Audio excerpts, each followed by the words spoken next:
Hello guys and welcome, it is ThatSrb2DUDE here today bringing you yet another Splatoon 2 video. Now today is going to be my monthly Q&A video for my supporters as they got another round of questions for me to answer, so let's get into this. Jago said, "Hey dude, what's up? When getting into competitive Splatoon, roughly how much time in your week do you spend practicing and balancing other things such as college/work?"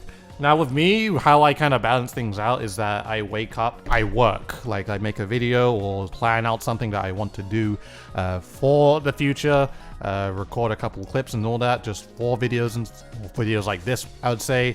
All the rendering stuff goes all in the morning, and then, you know, to late afternoon to night, that's when I'm scrimming. And even sometimes if I'm scrimming with I guess people from America, I'm up past midnight doing that. So that is basically how I balance everything out.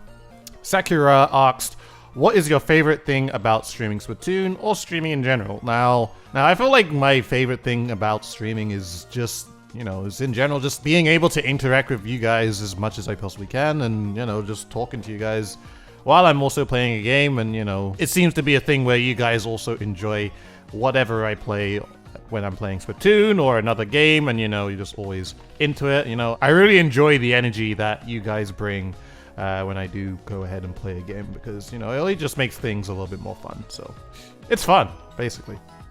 Caliph asks, "Alright, you thought of something. How can you fix rank X or ranked in general to the point where it's actually enjoyable?" Now, I've technically already answered this, and he probably already knows that since I'm a little bit late with this video. So all my ideas for how ranked could be changed is in this video called "How Ranked Battle Could Be Improved for Splatoon 3", because I can't see them actually changing how ranked is right now. If they change it for Splatoon, it just wouldn't really make any sense. So just assumed, hey, if there's another game, fix it like this. And, you know, really suggest if you haven't watched it yet, go ahead and watch that. And then, you know, let me know you guys' thoughts in the comment section of that video to let me know what you think. Stardust asked, "Have I thought of any ways to integrate ranked modes into Splatfest?" And then, honestly, I think it'll just be very simple to do. It's just the thing where you have your Turf War here, and you have your ranked modes here. Now, it could be a thing where, with the ranked side of things, it will generally be a thing where you play against people within your power level, like how they do it for the Splatfest Pro thing, I'm pretty sure. And, you know, with Turf War, it's all about clout and all that nonsense. I mean, just put a tower in the middle, put a Rainmaker in the middle, put some zones on a map. You know, it's not so hard. Every single map's symmetrical, so, you know, if it's even on a shifty station, I don't think it would be too much of a bother, because it'll just be a matter of putting the objective on a certain part of the map. Matai asks, "Sup dude, ever since the recent patch updated, NZAPs are beginning to rise again. One in particular was the NZAP 89 because of the capability of getting tender missiles ready almost under 30 seconds. Because of the 180 point requirement. Just like the other weapons with the tender missiles, do you believe those in question need to receive a special requirement nerf around 210 to 230? Now, in my honest opinion, for the NZAP especially, I don't really feel like it needs too much of a nerf or anything like that. And really, every single weapon right now that has tender missiles, besides, like, I guess the mini Slightling, I think that got nerfed with special requirement, I think it's all fine right now, because even the NZAP 89 isn't like the most powerful thing in the world. It kind of needs something to, you know, at least allow it to contend with other weapons. So I really can't see the NZAP being overtaken. The Kansas Splatter Shot, on the other hand, is actually right there, and it's literally the same weapon, except it's more powerful. And a lot of more people opt into using that, mainly because, of course, it's more powerful. You still get tender missiles very fast, and you have a bomb. So it honestly makes the NZAP 89 more irrelevant than anything. So that is pretty much why I can see the NZAP 89 staying at 180, and then you have the Kansas Splash Shot being a little bit higher than that. And also, since it's the thing where it doesn't paint as well, even though it paints extremely well too, it doesn't paint as well as, you know, how the NZAP does. B Poppy asks, "Dude, how would you feel if the manga I've made about you became an anime? Also, can you say OWO in your video, please? UWU, you don't have to, of course, but it would be great if you do. OWO, UWU, OWO, UWU, OWO. Well, I pretty much said it there, so I don't really need to say that again. But if you actually haven't seen B Poppy's like manga content on my Inkling. It's actually the most insane thing. Pretty sure she wouldn't mind if I just, show a couple pictures on the screen right here just to show you guys that manga being said. It's pretty cool what she's done. She's done some amazing artwork. I would definitely recommend you go ahead and follow all of that, because she's actually doing some on some other Splatoon players too. And the artwork is actually amazing, so thank you for the question. Drift asks, what is your preferred way for a tournament map list selection? Do you prefer map/mode, counterpick system, only map counterpick, set maps for each round, or something else?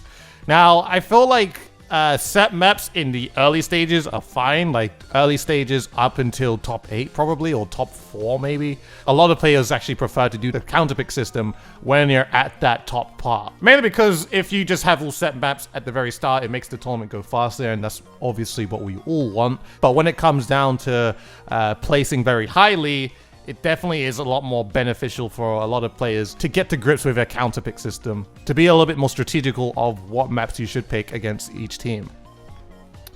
Gator asks, what is the big thing that most high-level players need to get over / learn to do to make it to the highest level? So, to answer this question, I feel like obviously the thing you don't want to do is not tilt, because tilting is only going to make you play worse every time. And also the thing of actually just being honest with yourself, where if you had lost in a certain situation, just accept that you lost and learn from it. Like, a lot of players do tend to try to lie and say, oh, that person was just laggy, and that's the only reason for why I lost that fight, because I'm so great, and if it wasn't so laggy, it wouldn't have been ever the case. Or something else that's extremely ridiculous. You'll be surprised about how many players actually just make Johns on everything that happens in the game, because you have to be honest with yourself. If you died in a certain way and it happens more than once, and you continue to die and make Johns of it, you won't learn from it, you won't get better. But if it's a thing where you accept it and say, oh, that person killed me, nice shot, whatever, then you can actually learn from that. Also, another great way to reduce your tilt. Splatmashy asks, what originally got me into Splatoon and Sonic? What age did I originally play video games at? Now, for Splatoon, how I got interested into it, I mean, I think I've said this story before, but it was the 2014 E3 trailer of the very first Splatoon game. Honestly, at that moment, I was hooked. I just wanted to play that game so much. It's actually the reason for why I got a Wii U before the game even came out. I said to myself that I want to make this game competitive. I feel like all the movement, how the weapons work, the shooting, and using, your weapon for movement, I just think it's genius. So, thought it's going to be a super fun game, and I was right. For Sonic, I played Sonic games since I was like the age of 3. I think I played the very first one was Sonic, the first Sonic the Hedgehog game on the Game Gear. I think it's a slightly different version of it, but that was the very first Sonic game I played, and I guess actually the very first video game I played. Fern asks, what Switch games other than Splatoon do you enjoy? Now, if you guys haven't seen my second channel, you probably noticed that there are a couple of other Switch games, especially one that I want to mention is Tetris 99. I've been playing this game a little too much. This is like my first Tetris game that I've really gotten into. And I've learned quite a lot from it, and it's probably one of my most favorite games on the Switch that's not Splatoon right now. Nothing asks, what music are you into, and what artist is your favorite?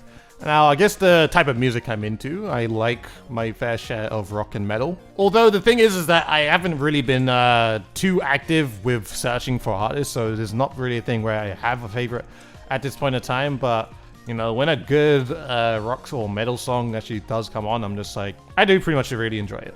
Hamura asks, what's my thought on gacha games? Alright, first of all, I have to Google this real quick. Okay, so I've Googled it. I see a bunch of pictures. It's very anime.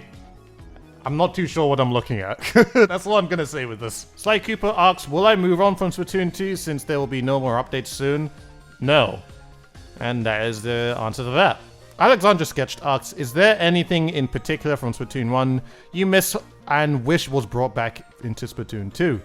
I'd say the killer whale, please bring that back and remove Stingray. I think I've said this before. And bring back the motion controls from Splatoon 1 into Splatoon 2 and make it more accurate. So yeah, that's all I gotta really say about that.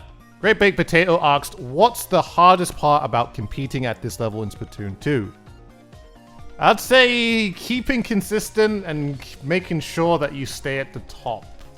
That's definitely the hardest part about competing at a high level. Just making sure that you get first in everything. Maybe losing when you're getting so far, like maybe when you place high and lose to second and third or something like that. I feel like that's always really hard to deal with, but other than that, I mean, that's all I gotta really say with that. Elric Donnelly Man asked, hey dude, since you watch streams from Cheezo5, you was wondering if you play Mario 64 yourself sometime, and for me, no, I don't. I just really like watching Cheezo5 live stream and all that. For those who don't know, Cheezo5, I believe, at this current time is the world record holder for speedrunning 120 stars for Mario 64 in a time of like 1 hour, 39 minutes and 28 or 9 seconds, somewhere around there. Really sick, dude, and definitely recommend go watch his stream if you like Mario. Sky Guides asks, serious question, do you think Splatoon 2 has too many updates? Asking this because you feel like the community became spoiled due to all the monthly updates and patches, and are now thinking the game and personal interest will die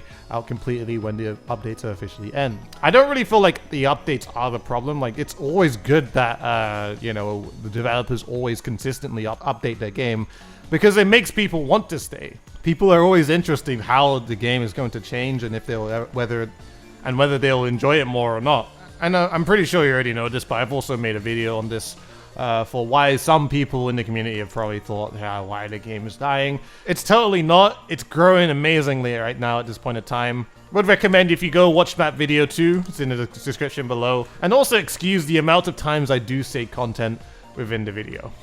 Wolfer asks, would you be for or opposed to a complete rank battle overhaul to a mix-up competitive play in Splatoon 3? And honestly, no, I'll be all for it because I feel like the way how it works right now, it's not the greatest, and I feel like it's just harder to really learn new things and actually learn how to play as a team with how it is right now. So that is just my opinion. And lastly, D-Rick asked, alright, so like there are many servers which host Splatoon tournaments and whatnot, in which most of us know, but have you ever thought about hosting your own tournament, or is that too much to ask considering all the stuff you do now? And honestly, I have been thinking about doing tournaments myself, like tournaments that I, you know, run and stuff like that. At this point in time, I can't really see myself doing one right now since I'm really into competing, and that's the, like, I guess the thing that I really want to do the most. But I'm pretty sure in a period of time, I'm gonna be wanting to be that person that goes ahead and actually run my own stuff. But at this point in time, I feel like we're okay with the amount of things that we do have.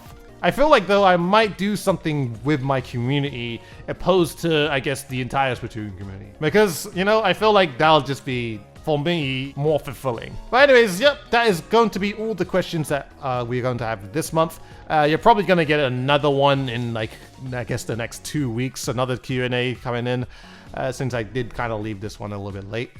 But with all that being said, guys, I hope you guys have enjoyed this video. Please, if you did, please like, favorite, comment, and subscribe to the channel if you have not already. Follow me on Twitter and Twitch, both in the description below. Do it for both if you're free and generous. Make sure to hit the bell notification button next to the subscription button to make sure that you guys know whenever I do upload a video and whenever I am streaming. Also, consider joining my public Discord server, which is also in the description below, just to, you know, might be able to even talk to me and my Dude Society community. With all that being said, guys, I hope you guys enjoyed this video. Please, if you haven't already, do all the things I said. Feel obligated to do that. And yeah, with all that being said, hope you guys enjoyed, and I shall see you guys in a future video.